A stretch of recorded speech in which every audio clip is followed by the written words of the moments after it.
पुणे जिल्ह्यातील लोणावळ्यातील भुशी डॅम परिसरातील धबधब्यावर एकाच कुटुंबातील 5 जण वाहून गेल्याची घटना घडली होती। यातील 3 जणांचे मृतदेह रविवारी रात्री उशिरापर्यंत सापडले।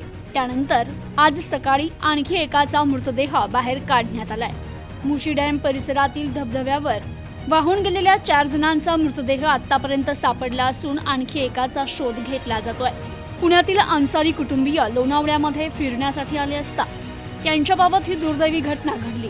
लोणावळ्यातील भुशीत पर्यटनासाठी आलेले एकाच कुटुंबातील 5 जण वाहून गेल्याची दुर्दैवी घटना घडली आहे। तर पर्यटकांचा बेदारकपणा तसेच अतिउत्साह हा या घटनेसाठी कारणीभूत असला तरी देखील या धरणावर कोणत्याही प्रकारची सुरक्षा यंत्रणा नाही, हे देखील या घटनेचं कारण आहे। भुशी धरणात एकाच कुटुंबातील 5 जण दुर्दैवीरित्या बुडाल्याची घटना घडली असून प्रशासनाने भविष्यात या ठिकाणी असा पुन्हा अपघात होणार नाही याकरिता सतर्क राहणं गरजेचं आहे।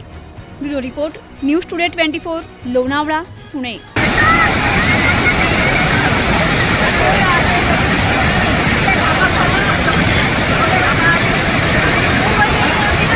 बहुत तकलीफ होगी।